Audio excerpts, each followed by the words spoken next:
हर इंसान अपनी जिंदगी में बस एक ही चीज चाहता है और वह है सफलता। लेकिन क्या सफल होना इतना आसान है? मैं कहूंगा कि नहीं, क्योंकि सफलता की राहें इतनी आसान नहीं होती। असफलता हमेशा सफलता के मार्ग में रुकावट डालती है। इसलिए सफल होने से पहले आपको असफलता के कारणों को जान लेना चाहिए और इसे दूर करने की कोशिश करनी चाहिए। तभी सफलता की कुंजी को प्राप्त किया जा सकता है। इसलिए आपको बहुत कुछ त्याग करना होता है, साथ ही साथ खुद को असफलता के लिए भी तैयार रखना होता है। कई बार हमारे जीवन में ऐसी चीजें होती हैं जिन्हें हम कभी अपनी सफलता में बाधा नहीं समझते, लेकिन वह सफलता के रास्ते का बहुत बड़ा कांटा बन जाती हैं। अगर आप चाहते हैं कि जिंदगी के हर मोड़ पर सफलता मिले, तो आपको चाणक्य की यह नीतियां पता होनी चाहिए। आचार्य चाणक्य विद्वान और चंद्रगुप्त मौर्य के सलाहकार थे। उनकी नीतियां और शिक्षाएं लोग आज भी अच्छा जीवन बिताने के लिए अपनाते हैं। उनकी बताई हुई कुछ ऐसी बातें जो आपके जीवन में बहुत बड़ा बदलाव ला सकती हैं। चाणक्य कहते हैं, हमें सफल लोगों से ज्यादा असफल लोगों से सीखना चाहिए।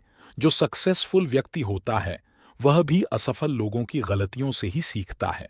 जीवन में कैसा बनना है और क्या करना है, यह हर कोई बताता है। आपको कैसा नहीं बनना है, ये कोई नहीं बताता। जो लोग जीवन में कुछ नहीं कर पाते, उनसे जाने कि उन्होंने क्या किया जो जीवन में आगे नहीं बढ़ पाए। और चाणक्य कहते हैं, अपना ध्यान कभी भी भटकने ना दे, हमेशा अपने लक्ष्य पर फोकस रखें। दुश्मन जिंदगी के किसी भी मोड़ पर मिल सकता है और सबसे बड़े दुश्मन हमारे भटकते विचार हैं।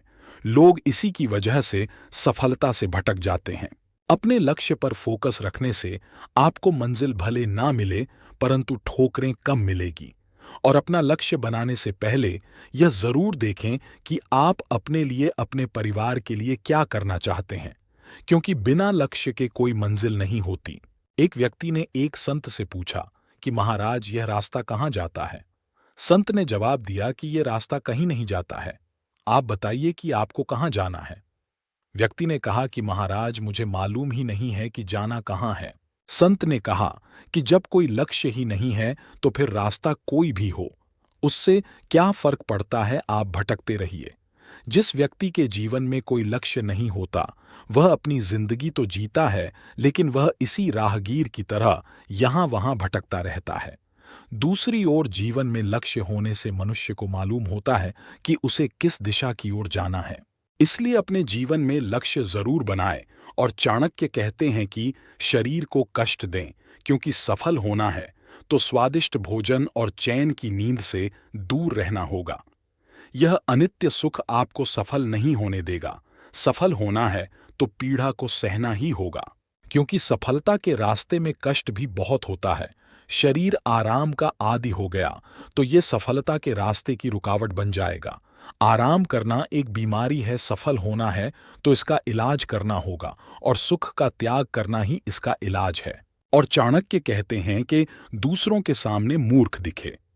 मूर्ख दिखने का मतलब यह नहीं है कि आप मूर्ख बन ही जाएं, बल्कि कहने का मतलब है कि आप दूसरों के सामने ओवर स्मार्ट ना बने। क्योंकि अगर आप प्रतिभाशाली दिखेंगे तो लोग आपके रास्ते की रुकावट बन सकते हैं। इसीलिए दूसरों के सामने अपने आप को थोड़ा मूर्ख दिखाएं, क्योंकि मूर्ख इंसान के बारे में लोग ज्यादा नहीं सोचते और ना ही मूर्ख इंसान को तवज्जो देते हैं। इस तरह आप एक मिस्टीरियस मैन बन जाएंगे और आपकी सफलता या आपके बीच कोई नहीं आएगा। और चाणक्य कहते हैं कि कम बोलिए, क्योंकि कम बोलने से आपकी बात में वजन आता है। कम बोलने वाले व्यक्ति जब बोलते हैं तो लोग उनकी बातों में दिलचस्पी लेते हैं, और ज्यादा बोलने वाले व्यक्ति की बातों को लोग इग्नोर करते हैं। एक रिसर्च के अनुसार जितने भी जीनियस लोग हुए हैं, उनमें से अधिकतर कम बोलते थे। ऐसे लोग अपनी समझदारी से सामने वाले की बात सुनते हैं। वह एक अच्छे श्रोता होते हैं, जिससे सामने वाला व्यक्ति अपनी बात अच्छे से रख पाता है। शायद कम ही लोग होते हैं जो लोगों की बात अच्छे से सुनते हैं, पर कम बोलने वाले में यह खूबियां होती है। जब कम बोलने वाला व्यक्ति दूसरे की बात अच्छे से सुनता है तो सामने वाले को उसमें इंटरेस्ट आता है। वो सोचता है कि आप कितने समझदार हो, क्योंकि आजकल सब सुनाने में ही लगे हैं, सुनने वाले कम ही है। ऐसा नहीं है कि ज्यादा बोलने वाले लोग समझदार नहीं होते, बल्कि हर व्यक्ति को ये पता होना चाहिए कि कब कितना और क्या बोलना है। कुछ भी बोलने से पहले यह जरूर सोचें कि आप जो बोलने जा रहे हैं वह बोलना जरूरी है या नहीं। ज्यादा बातें करने से आप ऐसी बातें भी शेयर कर देंगे जो जरूरी नहीं। और ये आखिरी बात सबसे जरूरी है, हमें ये मालूम होना चाहिए कि हम क्या क्या कर सकते हैं। वही काम हाथ में लेना चाहिए जिसे पूरा करने का सामर्थ्य हमारे पास है। अगर शक्ति से अधिक काम हम हाथ में ले लेंगे तो असफल होना तय है। वीडियो पूरा देखने के लिए धन्यवाद। वीडियो कैसा लगा आप हमें कमेंट करके बता सकते हैं। एक लाइक और सब्सक्राइब की उम्मीद रखता हूं। जय हिंद।